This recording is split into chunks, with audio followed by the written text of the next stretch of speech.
हबीब भी अलैहिस्सलाम है, हुर भी अलैहिस्सलाम। और ये हबीब और हुर, ये दो हुसैन के वो सहाब हैं जिनकी कब्रें आज भी करबला में मौजूद हैं। जो ज़ाहिरीन गए किबला तुराबी साहब मेरे साथ अरबाइन पे थे और मेरे लिए ये सादत है, वो मजलिस में तशरीफ फरमा है। जनाब हबीब जरिए हुसैन के साथ, हुर जगीर हुसैन के बाद।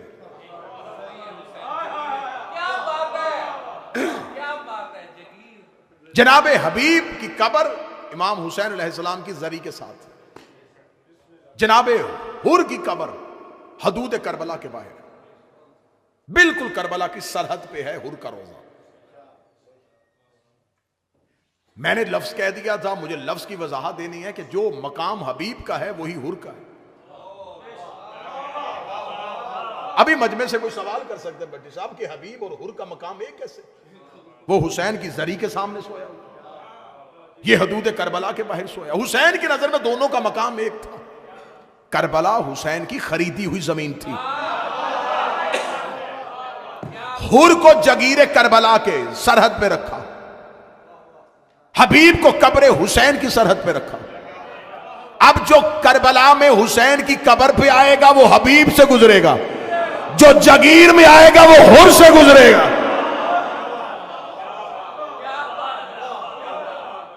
या मैं लफ्ज बदल देता हूं, हुर है बाबे जगीर करबला, हुर दरवाजा है करबला की जगीर में आने का, हबीब दरवाजा है हुसैन की कब्र पे आने का। हुसैन ने इन दोनों को दरवाजा बना दिया। हबीब को रजुल फकी कह के हुसैन ने सलाम किया। कोई आम दीन ना समझने वाला किसी को फकी कहे तो अच्छा लगता है।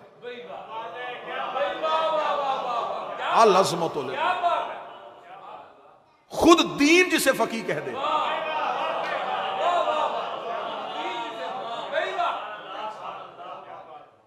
हमारे यहां फुकहा की जो तारीफ है, जो फकीह की तारीफ है, हम ये कहते हैं जो दीन को जानने वाला।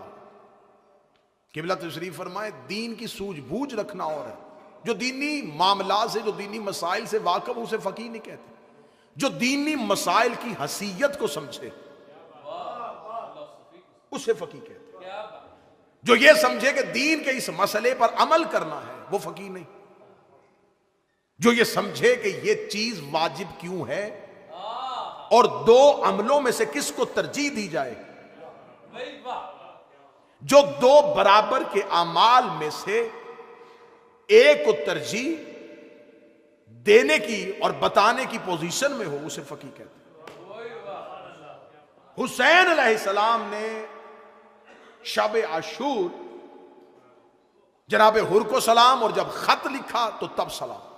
आज भी कब्र हबीब पे चादर पे हुसैन अलैहिस्सलाम के वो खत की तहरीर लिखी हुई और हुसैन अलैहिस्सलाम ने उसे रजुल फकीह कह के सलाम किया। जो दीन के मसाइल में सूझबूझ नहीं बल्कि उन मसाइल को तरजीह की बुनियाद पे देख सकता हो, उसे फकीह कहते हैं। अब ये हुसैन इसे रजुल फकीह क्यों कहा है?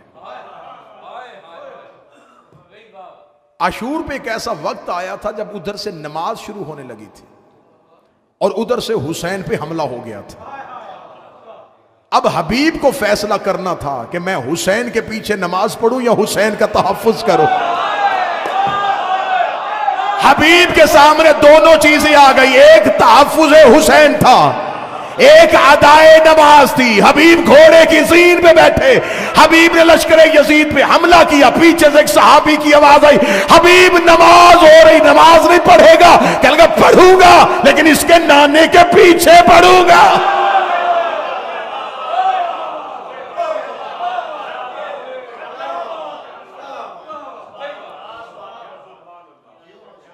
बिल्कुल यही सलाम हुसैन इब्ने अली ने हजरत अब्बास को भी कहा है।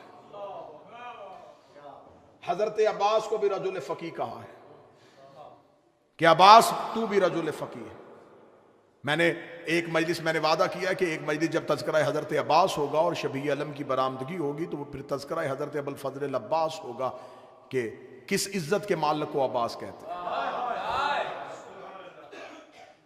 अहले बैत के घर में हजरत अब्बास का इज्जत और हजरत अब्बास का वकार क्या था, किस किस मनसब पे फाइज था ये अली का बेटा। मैंने हैदरिया में मजलिस पढ़ते हुए कहा था कि हजरत अब्बास के बारे में गलतुल आम अकीदा पाया जाता है कि हजरत अब्बास लड़ना चाहते थे और हुसैन चाहते थे अब्बास ना लड़े। ये लफ्ज इतना आम हो गया है कि ये मिंबर से इतना पढ़ा जाता है कि हुसैन चाहते थे कि अब्बास ना लड़े, लेकिन अब्बास चाहते थे मैं लड़ूं। ये किसने कहा है कि अब्बास वो चाहता था जो हुसैन नहीं चाहते थे?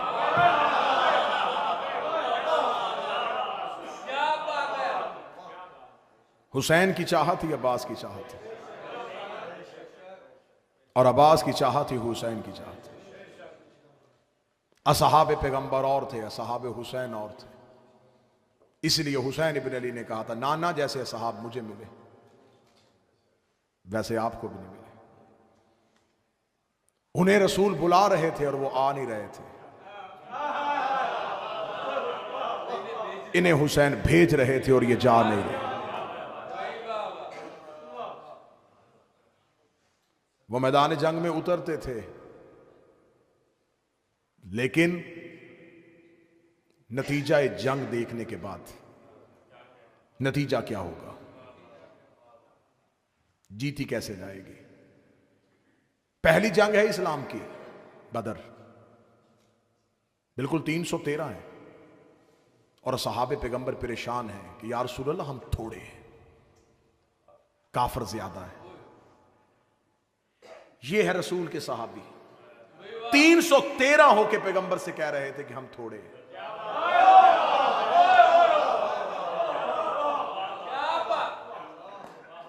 और ये लाखों के मुकाबले में 72 होके हुसैन से कह रहे थे कि हमें लड़ने क्यों नहीं दे रहा।